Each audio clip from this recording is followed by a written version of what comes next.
Isang driver ang astang OPA sa biyahe kaya todo translate ang kanyang mga pasahero. Pero ang kanyang pakulo, prank lang pala. Pusuan na yan sa report ni Ian Cruz. Pag na-book mo si Kuya, para kang biglang napunta sa South Korea. I'm very Korean. I don't know how to speak Korean, English only. Kaya ang mga pasahero, todo translate pa. Magkano is how much? Makano? Magkano? Yeah, how much? How much? Yeah. Mabuti nang magkaintindihan at baka di makarating sa paroroonan.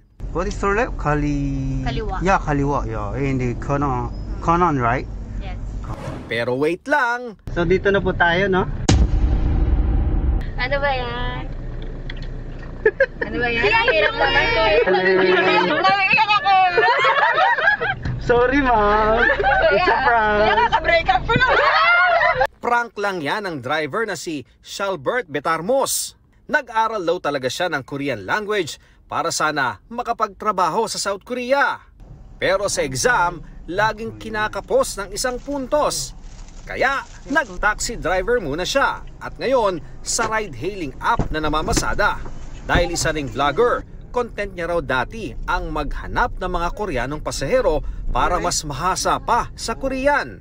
May nakapaskil pa ngang translation sa kanyang sasakyan at dahil marami ang nag-aakalang isa siyang Koreano, sinasakyan niya lang ang trip ng mga pasahero. You're famous, you don't know? I don't know. No, that's not me. It's you! The car is red and don't Ian have Cruz this nagbabalita para sa GMA Integrated News.